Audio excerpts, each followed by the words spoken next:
ফটোশপে কাজ করতে গেলে প্রথমেই একটি বিষয়ে আপনাকে স্পষ্ট ধারণা নিতে হবে, আর সেটি হচ্ছে ফটোশপ লেয়ার। আমরা যারা গ্রাফিক্স এডিটিংয়ের সাথে জড়িত বা কম বেশি এই বিষয়ে ধারণা রাখি, তাদের কাছে লেয়ার শব্দটা খুবই পরিচিত, কিন্তু যারা একেবারেই নতুন তাদের কাছে এই বিষয়টি অতটা পরিচিত নাও হতে পারে।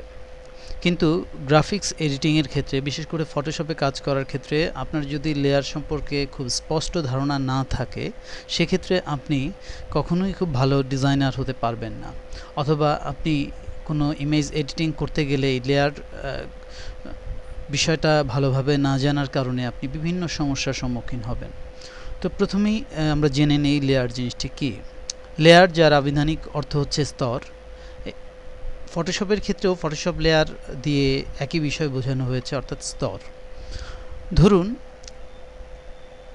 আমরা নতুন একটি ডকুমেন্ট নিচ্ছি।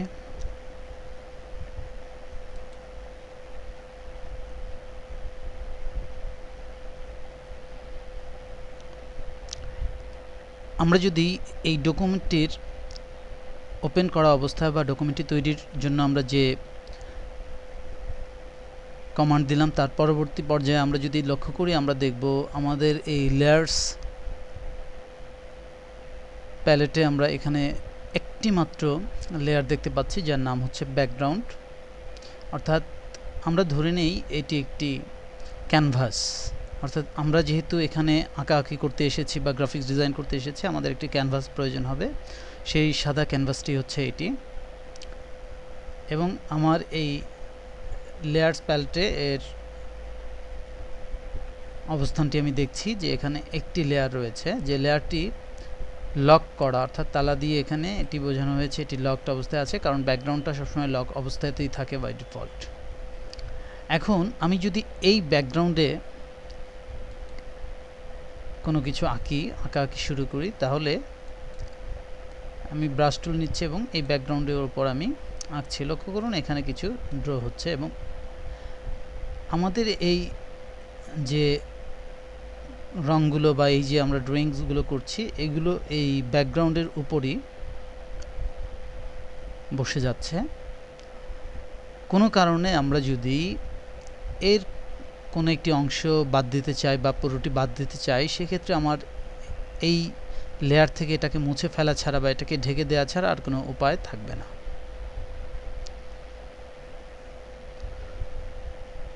উদাহরণস্বরূপ, আমি যদি এখানে এই রঙের পর আমি অন্য আরেকটি রং দিয়ে আরও কিছু ড্রয়িং আমি করব,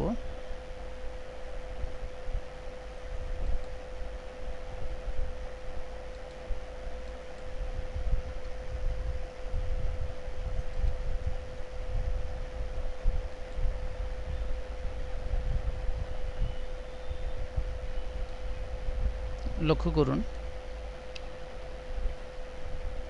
আমার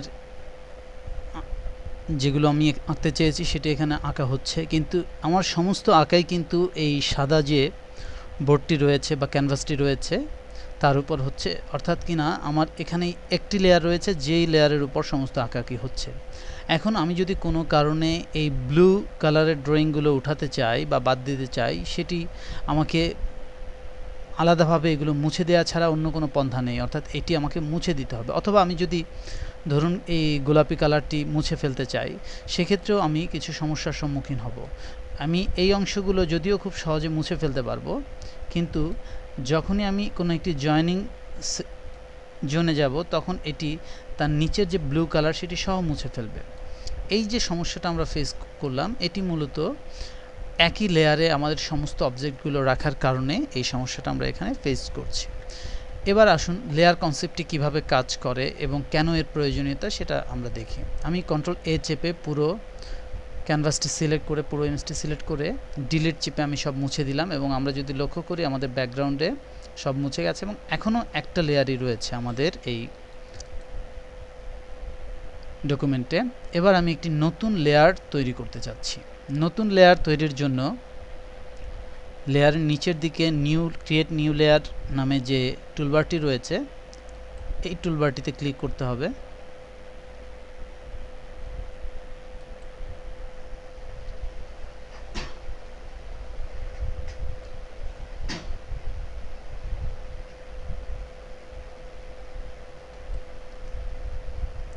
লক্ষ্য করুন এখানে একটি লেয়ার তৈরি হয়ে গেছে। আমরা যদিও এখানে একটির উপরে আরেকটি লেয়ার এভাবে দেখছি সিকোয়েন্সিয়াল, এই বিষয়টি কিন্তু ঘটে থাকে এরকম। ধরুন আপনি টেবিলের উপর একটি কাগজ রেখেছেন, যেটি এই সাদা কাগজটি, এবং তার ঠিক উপরে একটি ট্রান্সপারেন্ট পেপার, সেটি হতে পারে ধরুন যে কোনো একটি ট্রান্সপারেন্ট পেপার অথবা ট্রান্সপারেন্ট কোনো একটি প্লাস্টিক রাখছেন। ফলে আপনি কিন্তু উপর থেকে যদি লক্ষ্য করেন তাহলে এই সাদা কাগজটিই দেখবেন, কারণ এই যে উপরে যে ট্রান্সপারেন্ট পেপারটি রাখছেন এটি যেহেতু ট্রান্সপারেন্ট, সুতরাং এর কোনো অংশ দেখা যাবে না, সরাসরি এটি দিয়ে সরাসরি এই ব্যাকগ্রাউন্ডটি দেখা যাবে। ফলে আপাতত দৃষ্টিতে মনে হবে এই যে লেয়ার তৈরি করলাম এখানে তো কোনো এর প্রভাব পড়েনি এই জন্য, কারণ আমার যে উপরের অবস্থিত যে লেয়ারটি এটি একেবারেই ব্ল্যাঙ্ক অবস্থায় আছে।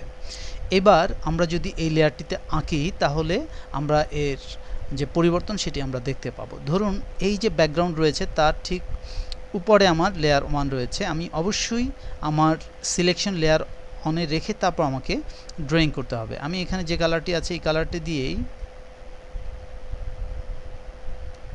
আমি কিছু ড্রয়িং করছি।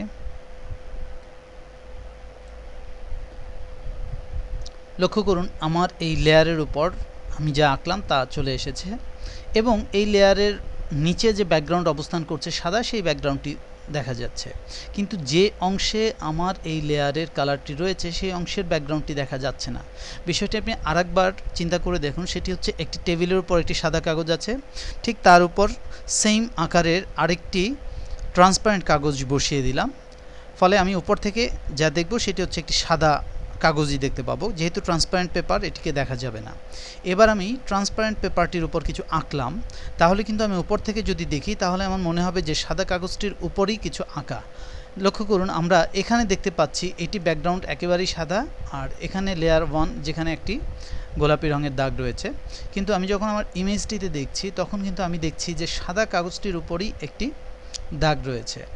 অর্থাৎ উপর থেকে আমরা যদি দেখি তাহলে এরকমটাই মনে হবে যে আমি মনে হয় সাদা কাগজটির উপরেই লিখেছি বা এঁকেছি, কিন্তু আসলে ঘটনাটা ঘটেছে সাদা কাগজের উপরে যেহেতু ট্রান্সপারেন্ট পেপার রয়েছে এবং তার উপর আঁকা হয়েছে, উপর থেকে মনে হচ্ছে এটি সাদা কাগজটির উপর আঁকা হয়েছে, আসলে এটি অবশ্যই এই ট্রান্সপারেন্ট পেপারের উপর আঁকা হয়েছে।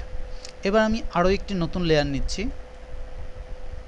এবার আমি কালার পরিবর্তন করে ডিফারেন্ট কোনো কালারে ডিফারেন্ট কিছু আঁকছি।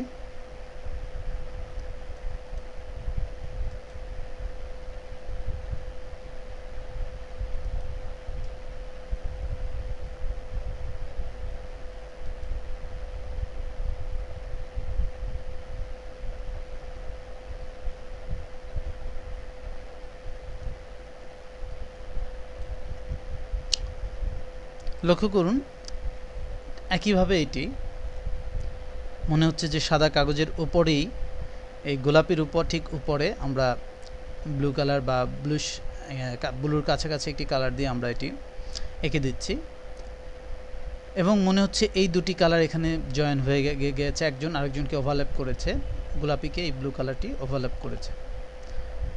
কিন্তু আমরা যদি আমাদের লেয়ারে লক্ষ্য করি আমরা দেখব যে লেয়ার 1 যেটি আমরা তৈরি করেছি, লেয়ার 1-এ একটি কালার রয়েছে এবং লেয়ার 2-তে আরেকটি কালার রয়েছে এবং তার নিচে ব্যাকগ্রাউন্ড রয়েছে, কিন্তু সার্বিকভাবে ছবিটি মনে হচ্ছে একটি একক ছবি এবং একটি সাদা কাগজের উপর দুটো কালার দিয়ে দুটো দাগ দেওয়া হয়েছে। এই কাজটি আমরা এর আগে ব্যাকগ্রাউন্ডের উপরই করেছি এবং আমরা দেখেছি যে একই জিনিস হয়, কিন্তু লেয়ার করাতে আমরা কি সুবিধা পাবো বা এটির সুযোগ সুবিধা কি আমরা এবার তা দেখি, তাহলে লেয়ার বিষয়টি আপনাদের কাছে আরও ক্লিয়ার হবে। ধরুন আমার হঠাৎ করে মনে হলো আমি এখানে গোলাপি কালারের যে দাগটি রয়েছে সেটি আমি রাখবো না, সেক্ষেত্রে আমি এই লেয়ারটি অফ করে দেখে নিতে পারি যে এটি বাদ দিলে কেমন দেখাবে, এবং আমি যদি মনে করি এটি সঠিক আছে এবং এটি মুছে ফেলতে চাই তাহলে এটি সিলেক্ট করে আমি এই ডিলিট লেয়ার আইকনটিতে ক্লিক করলেই লেয়ারটি ডিলিট হয়ে যাবে, এটি মুছে যাবে। ঠিক একইভাবে আমি যদি চাই যে না গোলাপি কালারটি থাকবে, তাহলে আমি গোলাপিকে অ্যালাইভ করছি বা এটাকে ভিজিবল করছি, এনাবল করছি, এবং আমি এই কালারটি চাচ্ছি না, সেক্ষেত্রে আমি এটি অফ করে দিতে পারছি। লক্ষ্য করুন এই কালারটি অফ হয়ে গেছে। অথবা ধরুন আমার মনে হলো যে এই যে লেয়ারটি আছে লেয়ার 2 এর সাইজ একটু বড়, একে একটু কমানো দরকার। সেক্ষেত্রে আমরা কন্ট্রোল টি চেপে একে আমি ট্রান্সফর্ম করতে পারবো। আমি ইচ্ছামতো ট্রান্সফর্ম করে আমি আমার প্রত্যাশিত আকারে এটিকে আমি নিয়ে আসতে পারবো। লক্ষ্য করুন যে এটি ছোট করতে পারলাম। এই কাজগুলো কিন্তু আমি যদি এই ব্যাকগ্রাউন্ড লেয়ারের উপর সবগুলো আঁকতাম তাহলে আমি এটি করতে পারতাম না, বা এটি করাটা খুবই মুশকিল ছিল।